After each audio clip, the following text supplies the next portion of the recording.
Persoalan mutasi perwira tinggi TNI oleh Panglima TNI Jenderal Agus Subianto mengindikasikan masalah dalam perencanaan personalia TNI, tapi juga memantik tuduhan politisasi.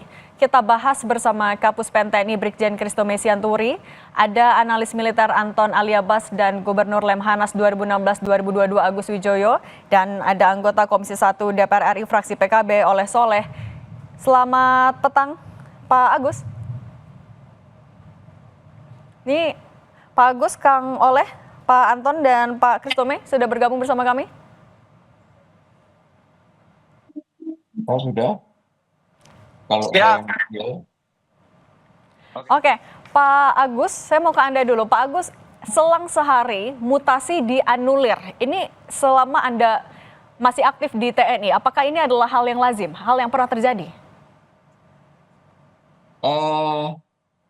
Ya, sebetulnya fenomena semacam ini adalah fenomena yang selalu dihadapi oleh TNI dan diingatkan oleh Panglima Besar Sudirman sejak era Panglima Besar Sudirman sampai detik hari ini. Apa itu? Yaitu tentang politisasi TNI. Oleh Pak Dirman disebutkan dua hal yang perlu diwaspadai. TNI jangan terlalu merambah ke atas untuk ikut membuat keputusan politik. Karena hal itu berbahaya untuk menjadikan pemerintahan itu adalah pemerintahan militer.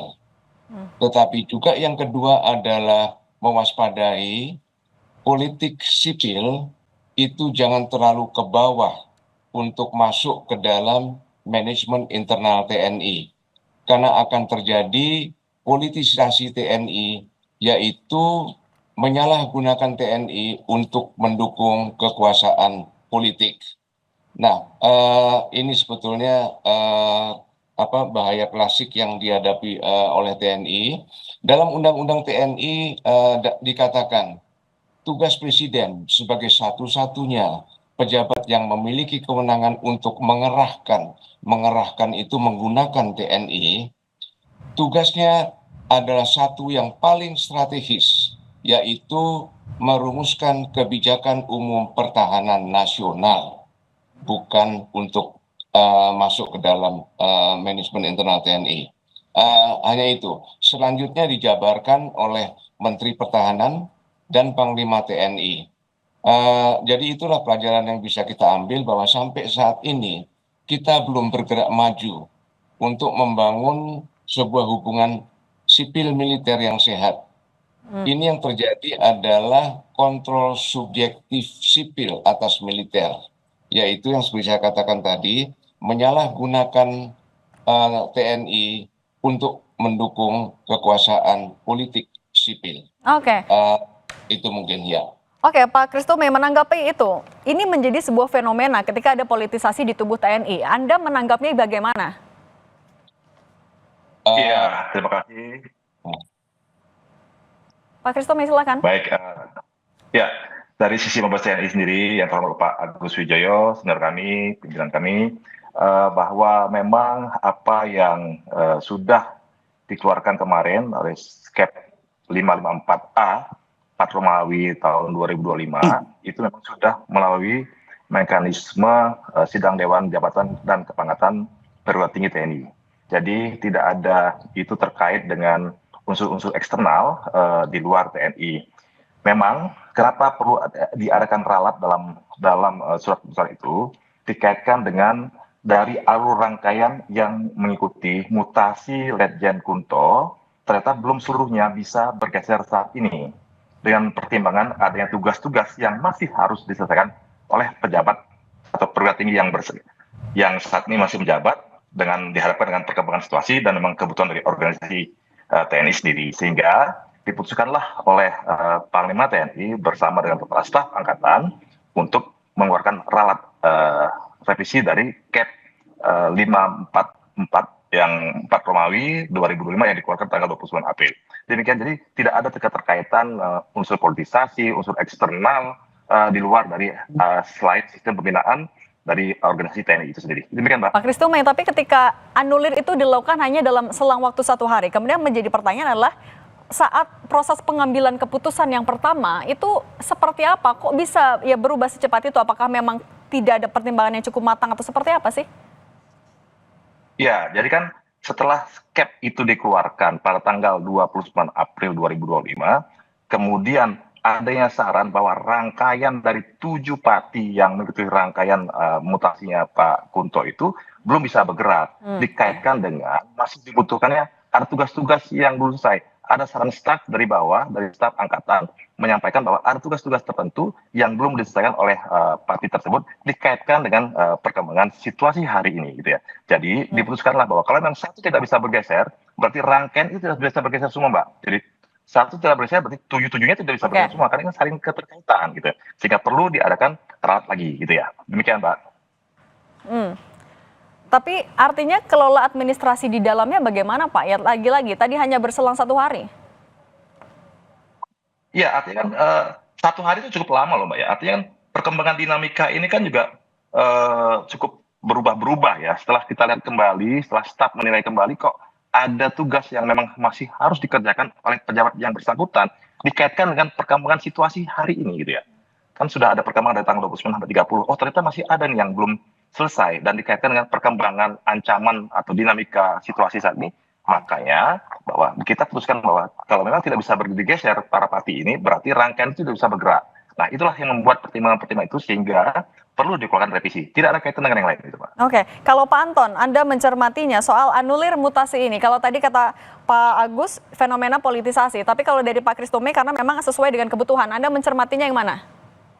Satu, bagi saya ini bukan yang pertama ya anulir. Dulu pernah juga dilakukan anulir oleh TNI ya. Tapi itu ketika pergantian Panglima TNI. Jadi Panglima TNI dari Pak Gatot ke Pak Hadi. Pak Hadi itu menganulir skep yang pernah dikeluarkan oleh Pak Gatot. Jadi bukan yang pertama, ini ada relatif. Itu satu. Kedua, bagi saya memang ini yang mengherankan. Tentu Pak Agus, Bang Kristome paham bahwa TNI ini adalah organisasi komando yang penuh dengan perencanaan, penuh dengan kehati-hatian dalam bergerak. Jadi ketika argumentasi tadi Kapuspen bahwa ada tugas yang tidak bisa, ini kan menjadi tanda tanya sehingga tidak mengherankan kemudian ada banyak anggapan, ada persepsi publik ini ada politisasi. Kenapa ketika ada tugas, gitu, kalaupun alasannya adalah tugas, adalah alasannya dinamika, kok nggak diperhatikan sebelumnya, gitu. Ini kan yang menjadi tanda tanya. Kenapa kok ada ralat ini harus terjadi berulang kali? Apakah memang TNI itu tidak berubah, gitu? Apakah TNI tidak belajar dari sebelumnya? Atau ini menunjukkan bahwa masih ada pekerjaan rumah ketika kita bicara dalam konteks pembinaan karir prajurit. Masih ada yang nggak transparan, masih nggak ada yang nggak akuntabel, sehingga persepsi negatif, persepsi ada dugaan, ada politisasi dan lain itu masih cukup muncul. Coba kalau misalnya semuanya bisa transparan dan akuntabel, maka kan sebenarnya ini mudah untuk dijawab. Bahwa ini adalah kebutuhan organisasi kan selalu jadi alasan normatif. Kenapa ada mutasi promosi, ini adalah untuk penyegaran dan lain-lain. Tapi kenapa kemudian misalnya itu dilakukan kepada perwira A bukan perwira B, itu kan juga semestinya itu ada penjelasan yang bisa terukur. Nah, problemnya kan ini nggak ada. Apalagi gitu misalnya momentumnya itu berdekatan dengan ramainya hiruk-pikuk politik. Apa iya gitu masa TNI tidak mempertimbangkan itu? Ini lagi ada rame bagaimana misalnya ada Pak Tri ya yang kemudian ada forum purnawirawan gitu. Lalu digantikan oleh mantan ajudan gitu, mantan ajudannya Pak Jokowi. Dari segi kompetensi mungkin dia nggak ada masalah, tapi kalau ngomong tentang timing, apakah iya gitu misalnya mutasi TNI tidak memperhatikan itu? Saya nggak yakin. Kalau misalnya TNI-nya jadi ignorance juga, nggak heran dong gitu ada anggapan ini. Jadi bagi saya memang ini masih ada pekerjaan rumah ketika kita bicara tentang transparansi dan akuntabilitas dalam konteks pembinaan karir prajurit. Kenapa prajurit A ini mendapat promosi ini, kenapa bukan prajurit B? Ini kan juga harus menjadi pertanyaan. Walaupun Mbak, kita harus lihat, misalnya Pangkogap Wilhan itu memang biasanya dilakukan, biasanya diisi oleh perwira tinggi dari TNI AL. tapi memang sejak 4 bulan lalu diisi oleh Angkatan Darat. Boleh, Oke. boleh saja. Tapi ketika kemudian ada diganti dari Pak Kunto, kemudian jadi Pak Hersan, kemudian tarik-narik, ya ini juga tidak ada salah juga dong ketika ada persepsi masyarakat muncul. Apalagi kemudian Oke. argumentasi, alasan yang disampaikan itu juga bagi publik itu tidak cukup memberikan kepuasan. Oke, Itu, Mbak. oke Pak Anton. Kita tanya dulu ke Pak Kristome. Pak Kristome, bagaimana Anda menanggapi pernyataan analisis dari Pak Anton tadi bahwa kemudian tidak bisa dipisahkan antara kejadian politik yang terjadi dengan pembatalan mutasi ini, Pak Kristome? Ya, tadi kan sudah di awal saya jelaskan bahwa tidak ada keterkaitan antara mutasi ini dengan unsur-unsur eksternal lainnya. Ini murni dalam rangka pembinaan karir yang memang sudah dirapatkan melalui sidang Dewan Jabatan dan Kepala Tinggi Perwira Tinggi TNI. Ya, jadi tidak ada keterkaitan itu. Yang rapat itu adalah Panglima TNI memimpinnya dengan Kepala Staf Angkatan dibantu oleh para asisten personelnya yang memang mereka paham tentang pola karir prajurit. Ya, saya rasa Mas Anton juga tidak mengerti pola karir prajurit kan gitu ya. Artinya yang tahu bengkel dalamnya TNI adalah TNI. Nah, biarkanlah kami TNI untuk merencanakan itu sendiri. Jadi silakan kalau untuk berpersepsi atau berpendapat, silakan ya. Kalau mau mengkait-kaitkan, silakan saya. Tapi yang jelas bahwa hari ini mekanisme Prawanjakti, mekanisme Wanjakti itu sudah dilakukan. Dan memang ketika keputusan itu diambil, ternyata baru ada saran lain dari staf yang mengatakan bahwa ini tidak bisa ditinggalkan karena ada perubahan dinamika ancaman, maka harus akan biarkan ralat. Demikian. Oke, Kang Oleh, kalau dari Komisi 1, apakah juga akan mendalami ini, memanggil Panglima untuk memastikan ada atau tidak unsur politis? Tapi jangan dijawab dulu, kita bahas lagi sesaat jeda.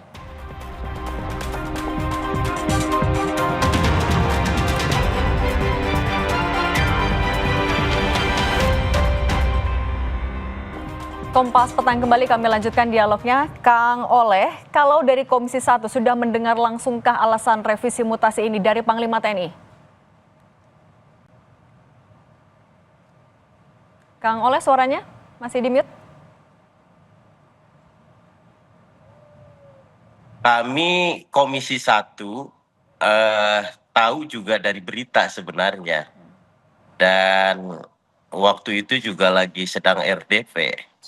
Dan baru tahu malam harinya. Jadi kami tidak mengetahui soal ini dan tidak ada sebuah bahasan di dalam RDP itu sendiri gitu, Bu. Akan memanggil Panglima TNI untuk meminta penjelasan soal ini? Terkait memanggil atau tidaknya, saya rasa kalau saya melihat penjelasan dari Pak Brigjen Sianturi tadi, saya rasa jawabannya akan sama sebenarnya ya. Akan tetapi terkait hal rotasi mutasi sesungguhnya kami sudah mengingatkan ketika pembahasan RUU TNI. Kami Komisi 1 Panja waktu itu juga mengingatkan betul. Bahkan pandangan PU Praksi juga mengingatkan bagaimana agar betul-betul TNI itu pada koridor yang sesungguhnya, pada track yang sesungguhnya sebagai alat pertahanan negara, tidak dikait-kaitkan kepada hal lain. Hanya saja kalau saya boleh berpendapat terkait terjadinya kisruh perubahan rotasi mutasi ini sesungguhnya ada dua hal. Pertama, memang karena kebocoran keputusan yang belum final. Yang kedua, timeline yang kurang tepat gitu. Nah, ini menjadi sebuah catatan mungkin bagi internal TNI. Bagaimana ke depan jangan sekali-kali mengeluarkan sebuah keputusan ke publik yang belum final sehingga menimbulkan multitafsir. Kita juga tidak bisa menyalahkan orang berpendapat bahwa ini ditarik-tarik kepada politik. Kita juga tidak bisa menolak orang berpendapat bahwa ini ada kepentingan personal gitu kan.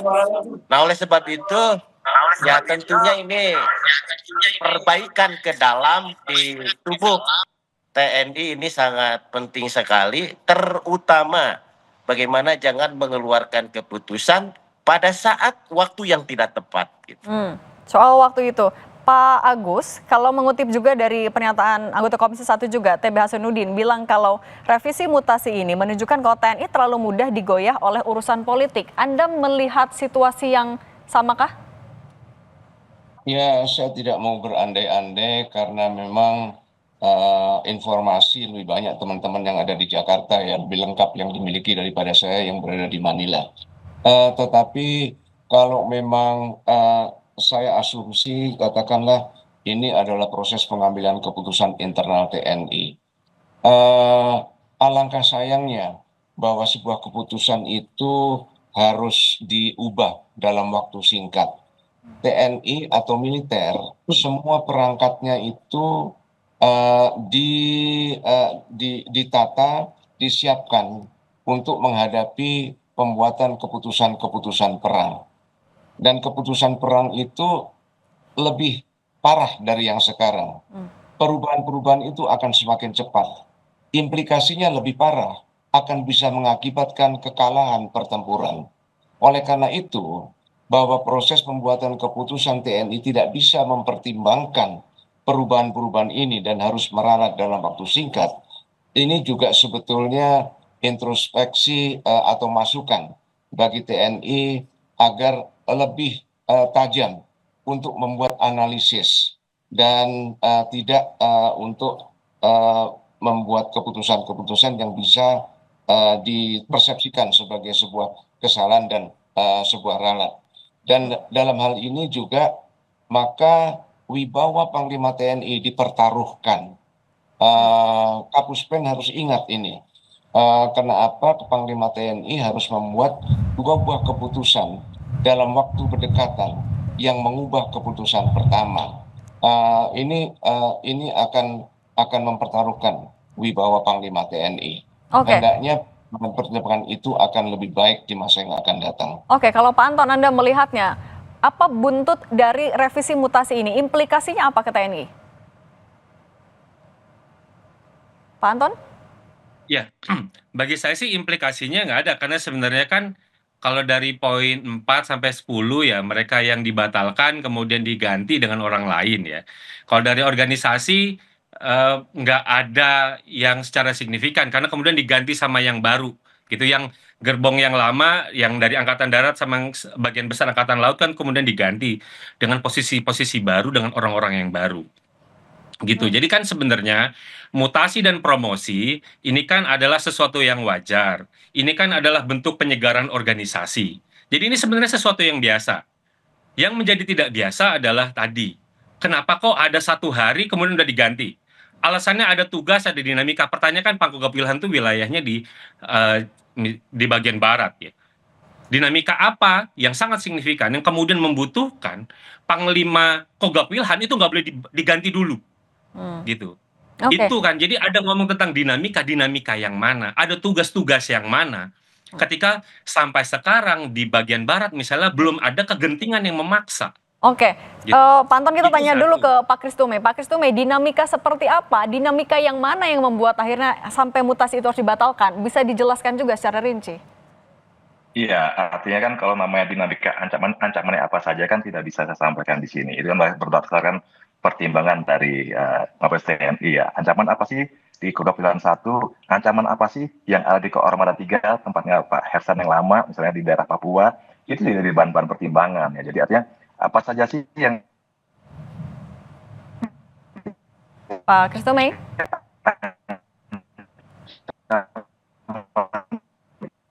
Oke, kami perbaiki dulu sambungan Zoom-nya. Saya minta tanggapan dulu dari Kang Oleh sampai kita menunggu Pak Kristume. Kang Oleh, kalau dari Komisi 1, apakah melihat memang ada dinamika yang sebegitu genting sampai mutasi ini harus direvisi? Saya rasa kami tidak terlalu ingin masuk ke dalam lebih dalam, karena yang tahu tentang kebutuhan organisasi TNI ya TNI itu sendiri. Saya rasa TNI memiliki hak independen untuk melakukan rotasi mutasi. Kami tidak Yang bisa memiliki Ya, halo? persepsi Ya, hal-hal lain. itulah yang mendasari Kami hanya Panglima mengingatkan TNI harus bahwa mengambil keputusan cepat. dalam rotasi mutasi ini ya sudah ada aturan yang salah satunya adalah seperti aturan Panglima TNI nomor 50 tahun 2015 dan juga Panglima TNI nomor 40 tahun 2018. Saya rasa tahapan-tahapan itu ya kami hanya mengingatkan bahwa meritokrasi, rotasi mutasi jabatan itu ya harus betul-betul dikedepankan, mengabaikan kepentingan-kepentingan lain apalagi ditarik-tarik kepada hal-hal politik. Nah, mengawasinya agar tidak ada politisasi dalam proses itu sejauh mana? Saya rasa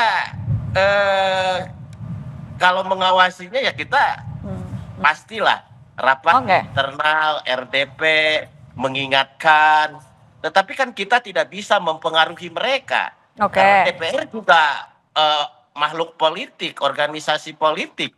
Nah, Oke. ini kami serahkan gitu kepada TNI yang betul-betul TNI memiliki hak independen untuk menentukan kebutuhan TNI itu sendiri. Oke, punya kewenangan sendiri. Kalau dari Pak Agus, artinya apa yang seharusnya dilakukan oleh TNI juga agar tidak ada politisasi di dalam tubuhnya, terutama kalau dalam konteks ini ya, dalam mutasi dan pemilihan juga jabatan? Iya, perubahan dalam waktu singkat menimbulkan pertanyaan memang bagi publik, tetapi terutama juga bagi para perwira warga TNI yang bersangkutan. Itu akan memberikan perubahan trust kepada pimpinannya. Saya itu diperintahkan untuk mengabdi kepada siapa, gitu. Mengapa ada perubahan? Dan kalau perubahan ini karena ancaman, saya rasa ancaman pertahanan itu adalah pertahanan nasional. Kalau memang ada ancaman, itu bisa dirasakan oleh seluruh bangsa. Misalnya Papua bergolak, misalnya sebuah negara akan menyerang, sebuah negara melakukan persiapan-persiapan untuk menyerang, itu akan didahului oleh tanda-tanda, dan itu akan ditangkap oleh publik.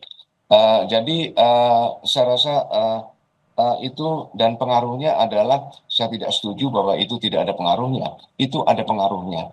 Pengaruh itu adalah kepercayaan terhadap pimpinan TNI oleh warganya. Itu.